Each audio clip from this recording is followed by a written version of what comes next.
Hello, everyone. Welcome to DevOpsDays Raleigh. I just got to say, I feel so awesome being here because about a year ago, I did my first DevOps Day at Raleigh as a DevRel. That was like my first ever DevOps Days, and I was like, to come back here and to be able to speak, super surreal, super awesome. So thanks for having me again. So my talk today is it's going to be a little bit technical. Unfortunately, I couldn't get my demo to work this morning. I was messing around with it, and I'm like, you know what? Let's just talk through some of the key components of what you would do with edge computing. And I'm sure a lot of you have heard the Chick-fil-A story and how they achieved edge computing with Kubernetes. If you haven't, I'll tell you a little bit about it and why they approached it. A couple of other things too to consider. I come from a networking background, so there are a lot of networking challenges when it comes to edge computing. We'll talk a little bit more about that, and we'll figure out what the right fit is for that network stack that you deploy at the edge. Come on, work. There we go. Oh, I went a little too far ahead.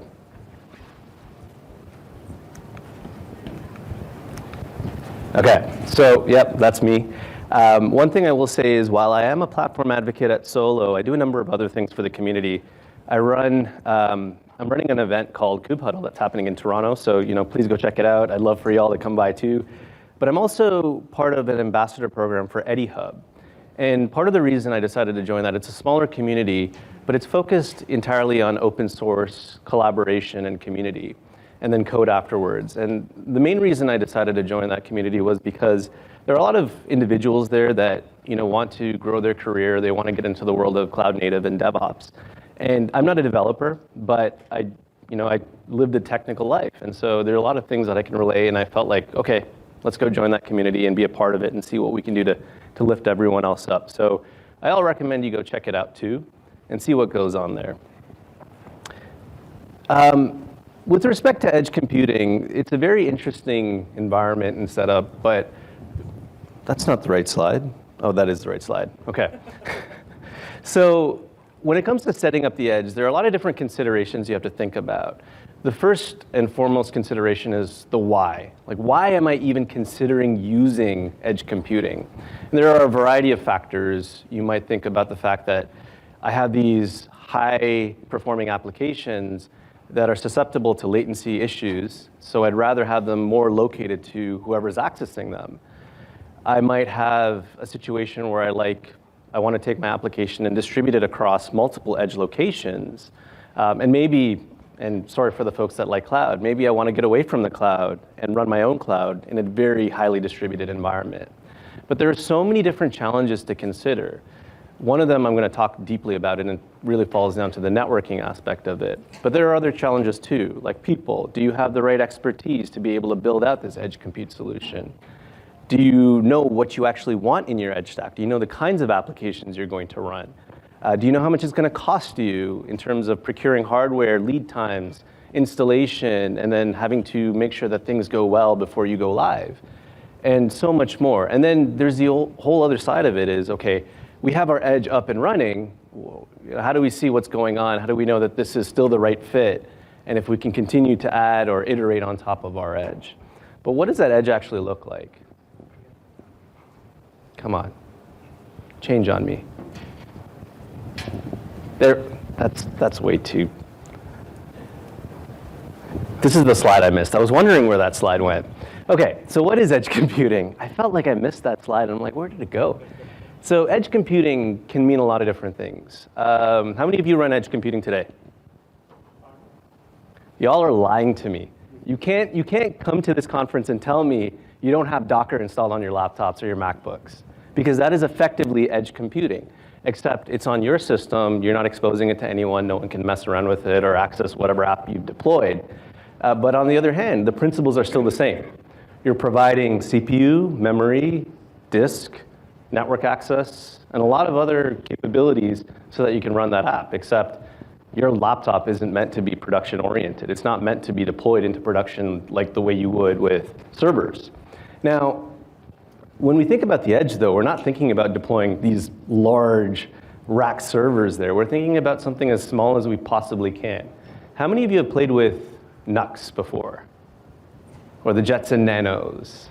Yeah, they're pretty interesting devices, very tiny, pack a lot of power.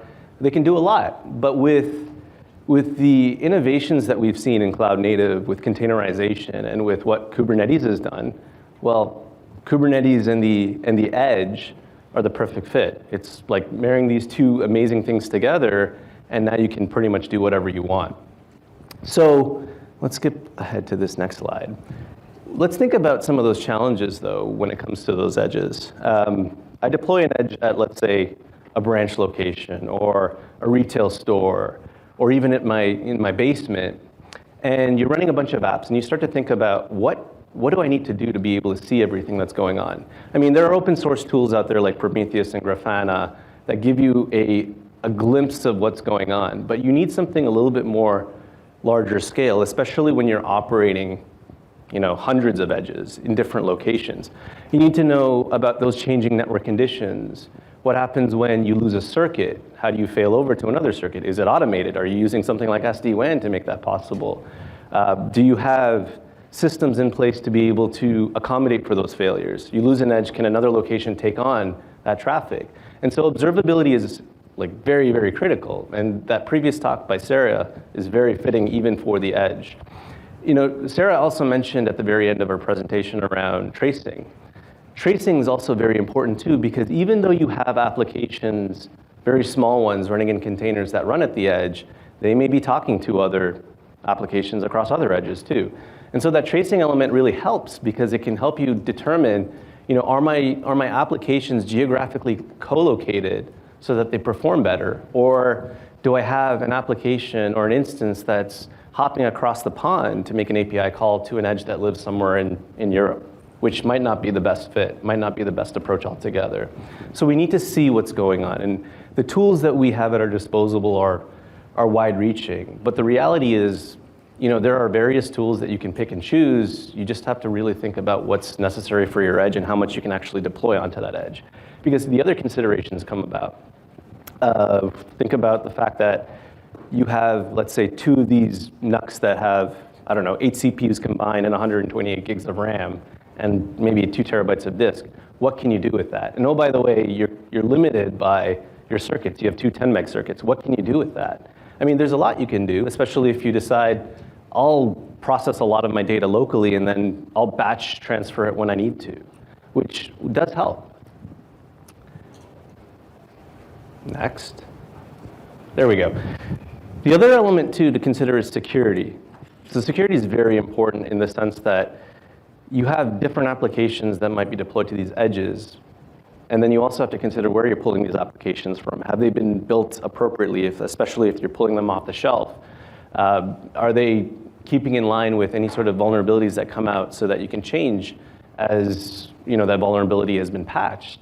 And then there's the element of access. Who has physical access to these boxes? Do you leave them out in the open so that anyone can just walk up to these edges and then power them down at will, and then now you have problems? Or do you lock that down in a little room that no one has access to?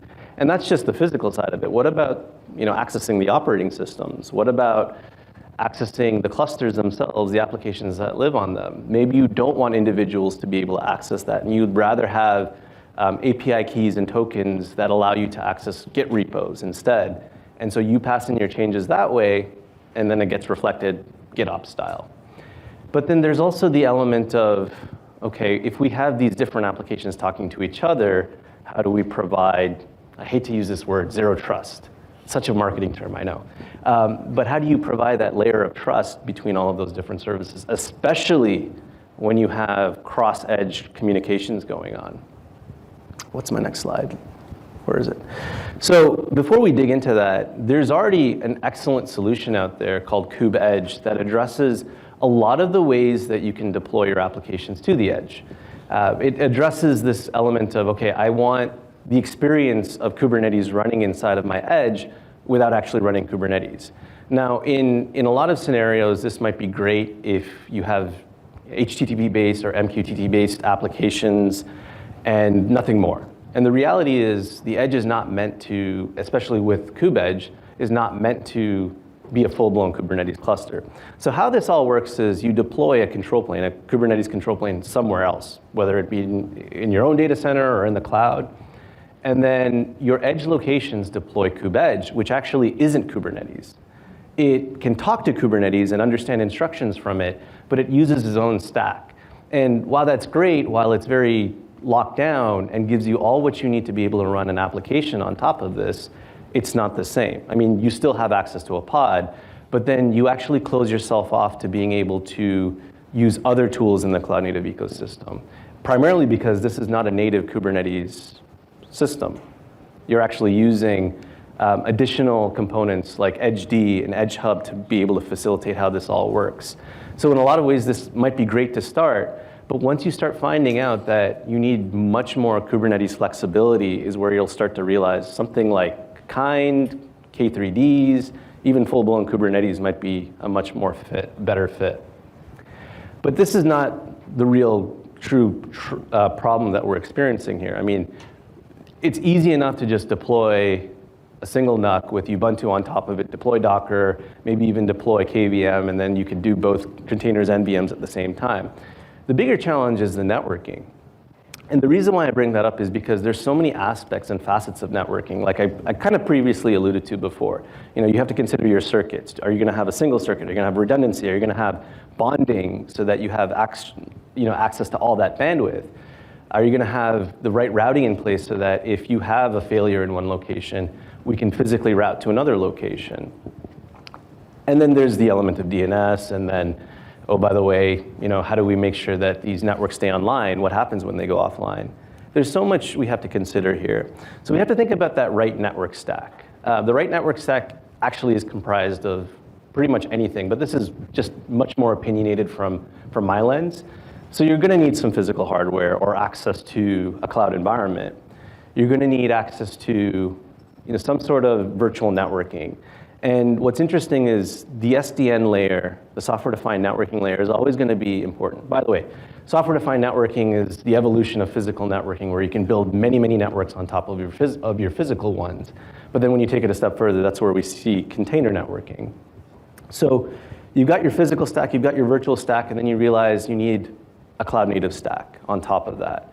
And so you deploy a flavor of Kubernetes, you deploy a CNI, maybe something like Cilium, and then you deploy the Istio service mesh on top. Now, there's one thing to consider here. When you think about a CNI, a container networking interface, it's like a switch, a network switch for all of your containers to have a layer to communicate across. But there is not so much intelligence at that layer. You have to start thinking about higher levels or higher layers. The HTTP layer is very resourceful in a lot of ways. And so this is where a service mesh really comes in to provide a lot of value. And so when you think about all of these edge locations being connected to each other, it's great that you can set up something like WireGuard to provide end-to-end connectivity between all of your edge locations so that you kind of have a full mesh, much like you would with a VPN. But then when you're starting to address elements of your containers that need to talk across different locations and elements of authorization, authentication, and even encryption in line of those containers and their communication, you can't just achieve that with your physical and your virtual networks. That's why a service mesh exists. So for those that run production environments, do you currently use a service mesh today? Who wants to tell me why they use a service mesh? I'm going to pick on the guy from ChainGuard. It was already there. I mean, it was. I mean, why wouldn't you? All right, it was already there. Why wouldn't you? Yeah. Okay, and that's a valid answer, because why wouldn't you use a service mesh? It actually completes the layer of networking that you need. But why you actually would use a service mesh is most meshes out there provide this functionality called the sidecar. That sidecar kind of acts like a router or a proxy on behalf of that small container. But the reality is, when you try to deploy many, many of these, especially at the edge, you run out of memory, you run out of CPU. And so now you have to compete with a sidecar versus an actual application that's serving up data or serving up responses. So how do we get around this? Enter ambient mesh. So there were a lot of developments in the last year around the Istio service mesh. I mean, it's moving into the CNCF in a very, very quick manner, but we also needed to address other workloads or other styles of workloads. Think about server send first protocols, or systems out there that actually don't benefit from having a router right in front of it and would rather just be able to freely communicate. So while you have Istio, a service mesh, and others like it, like Linkerd and many, many others that actually provide this sidecar functionality, that sidecar, again, does the telemetry, it provides encryption via MTLS, and it even provides the HTTP routing.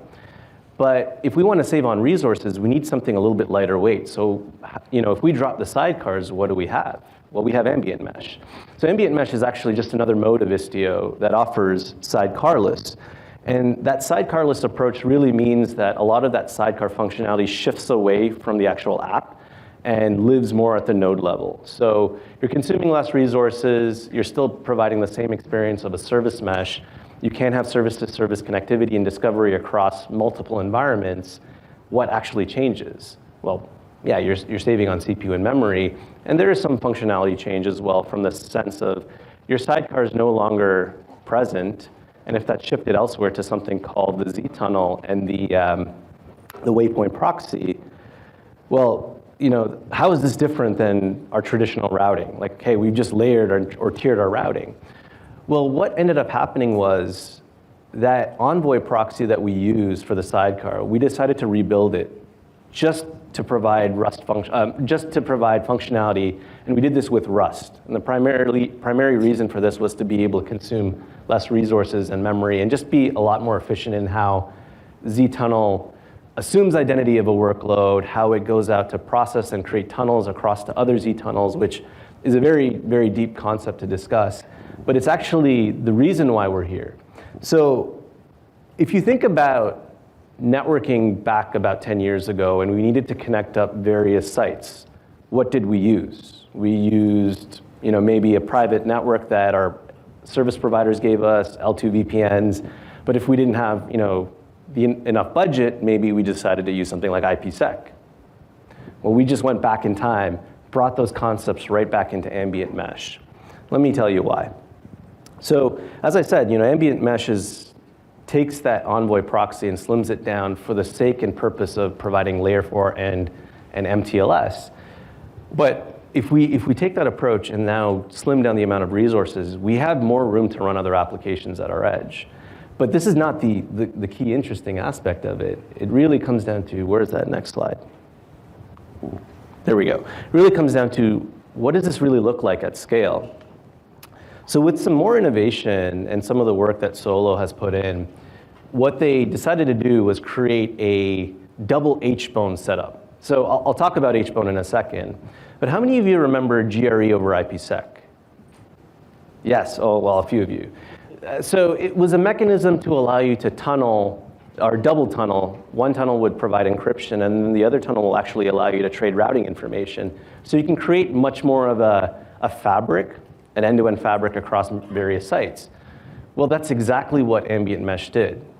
We did a tunnel and a tunnel, another tunnel and another tunnel. And the primary reason for that is because we needed a way to maintain identity and encryption end-to-end. So let me back up a bit and explain the architecture of ambient mesh. So you still have a control plane, much like Istio did, that communicates with the Kubernetes API to understand CRDs and translate them directly into resources that Kubernetes understands. But then there are two additional components that Istio pumps out. One is called the Z-tunnel that I mentioned, which handles layer 4 and MTLS connectivity, and then the waypoint proxy, which does a lot of layer 7 authorization and any sort of additional layer 7 functionality that you might need. If you need some telemetry data, then you can use the waypoint proxy for that. But when we just look at the Z-tunnels themselves, they are effectively our data center routers. If we treat every single cluster as a data center on its own, that Z-tunnel pod, which acts like a router, is effectively tunneling using very similar concepts across to other locations and other domains. So how we make this work with ambient mesh is very interesting through that double H-bone. If you actually see in my little diagram there, you see that book info is an application that's running. Let's assume for a second that book info is split up into multiple different pieces and is deployed across multiple different edges. Now, how do we know where to get to these services? How do we find that out? Well, you normally use Istio virtual services routing to be able to find that out and then You'd have your routing rules in place, and then you'd know how to go where you need to go. But then how do you address the double HBone encapsulation component? So in Istio, there's something called the East-West Gateway. And the East-West Gateway actually had to be slightly engineered a little bit more to understand and terminate the HBone protocol, which is just a tunneling protocol, nothing special. If you've ever heard of VXLAN or Geneve, that's effectively all it is. Now, we actually have to be able to terminate somewhere else. So if I have traffic that goes from my, let's say my details page to my reviews page, which lives in that secondary cluster on a totally different network, what I need to make sure of is that I tunnel from my Z tunnel, which is impersonating the identity of service A, and that terminates at the east-west gateway, which then terminates the additional underneath tunnel, or that secondary tunnel, at the destination Z tunnel location. I know it seems a little confusing, but the reason for this is so that identity is maintained end-to-end. And the reason why we have to do this is, in previous versions of Istio, you could actually DDoS your pods.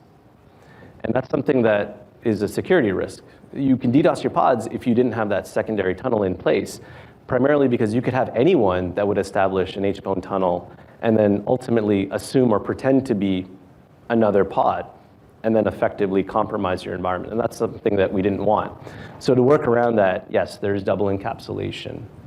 Now let's look at it a little bit more deeply so you can kind of understand what this truly means. I'm just waiting for the slide to change. This clicker is so slow.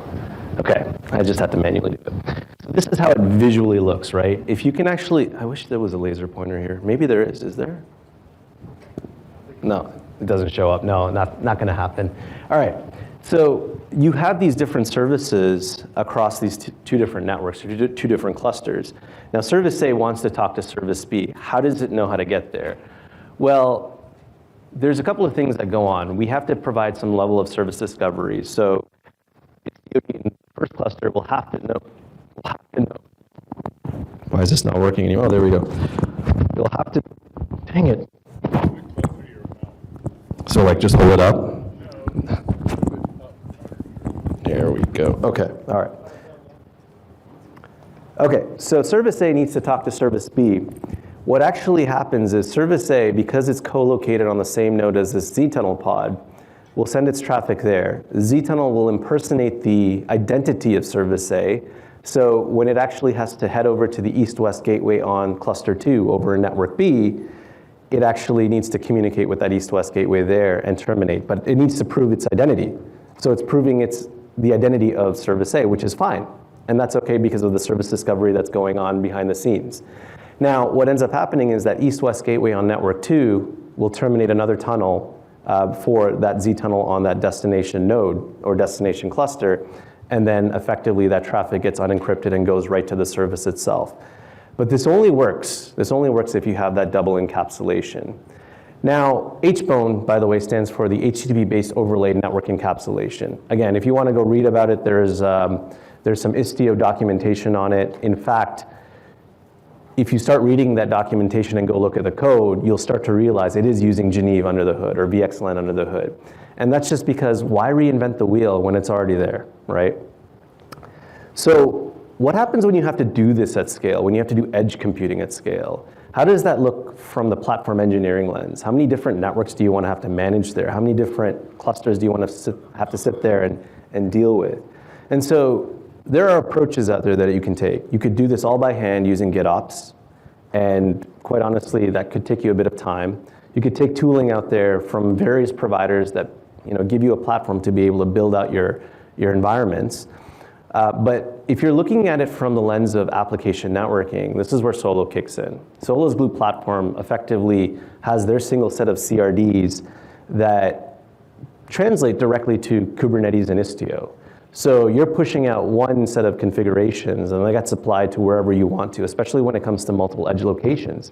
And this is perfect for edge locations because you're going to have 1,000 of them, much like Chick-fil-A does.